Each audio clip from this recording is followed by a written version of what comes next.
Alright, very warm welcome back everyone. Today I want to talk about cue sense, and you've already seen these cue sense when we talked about the control room and I introduced these, the reference and reference effects cue here. But now we want to talk about how these cues can help you with writing music and also with separating music or some parts of the music from other parts. And the way I'm doing this here is by going into the mixing session or the mixer in just a second. Just let me quickly show you what happens on these reference tracks. So in this case, nothing happens, right? There are no inserts loaded, and I'm going to change this right now. So I'm going to grab a span on both of those. So I can basically just see what the signals are going to be. And I'm moving those around so I can apply an equalizer before this. So in this case, I would want to have this one. And also let me do this here. So another Q3 for this. And if I'm now closing everything and just prepare the things I want to do. In this case, for the reference effects, this would be usually the channel where I separate my arrangement. So in this case, I might want to have a bandpass filter. So let me just quickly open one of those like so, and maybe also not 12 decibels, but let's say 48. And what I can do then is just move this bandpass around and just listen to the frequencies that are then included in this band here. So, okay, enough talking. Let's play back the signal and go into our mixing session. So I'm also going to enable the control room here so you can see everything here as well.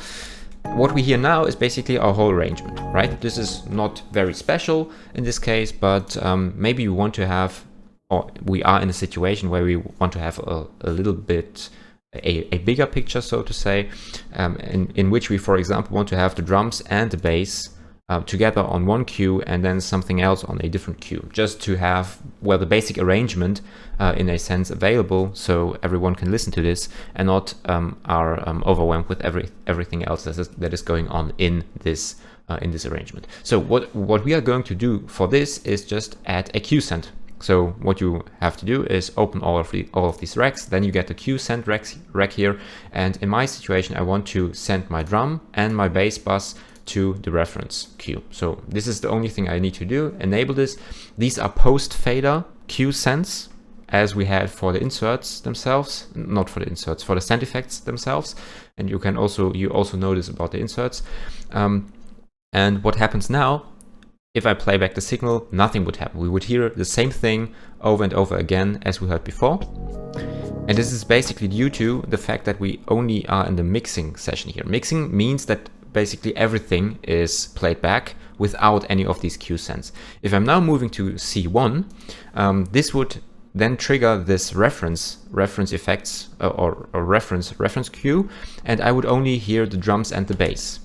However, you hear, or you see rather, that these other groups or other things are also playing in the arrangement, which is why the mixing session here always shows you the mix of this of your arrangement.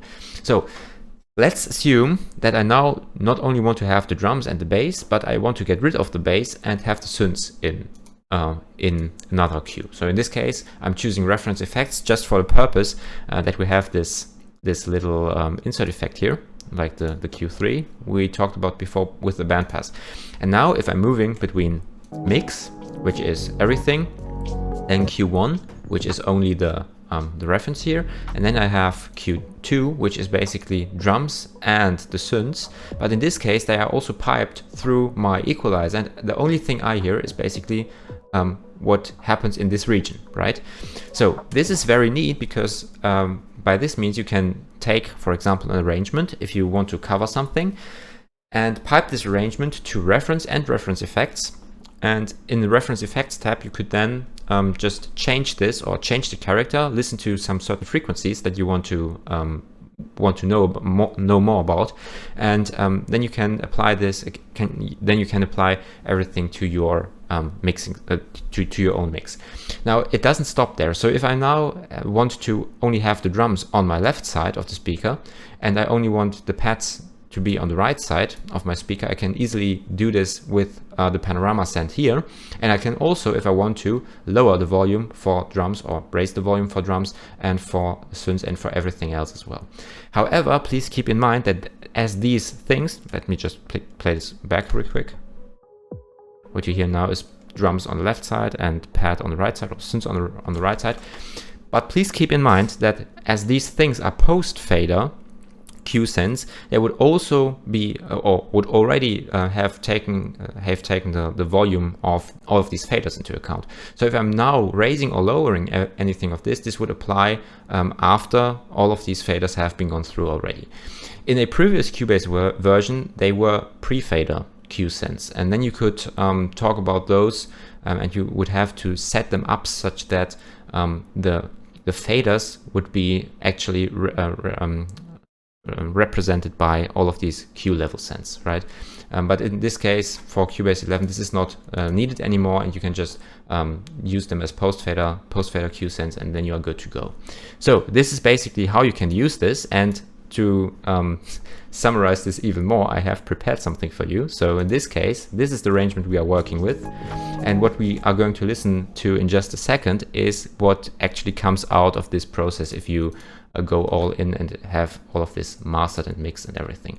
So what I'm going to do is go back into the mixing console and show you how you can route such a reference song through your Q mixes.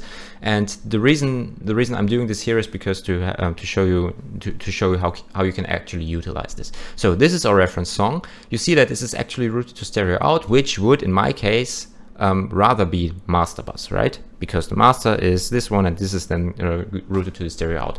But if I now want to utilize this Q sense, this is actually not what I want to have, because if I'm now playing back the signal, unmuting this, or unmuting this, I would hear this on my mix session as well, where I have all of these other instruments available too, right? This is not what I want. So what I actually want is send this to no bus, so that the output of this reference song is only available in my Q mixes. And I have to go back to my groups here and disable those, so we are not irritated by everything. So this is, where is my, here.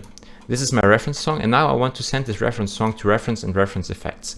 What this now allows me to do is have my arrangement here on my mix session, and then I have on my Q mix and Q mix 1 and Q mix 2, if I'm unmuting this, I would have the complete signal, right?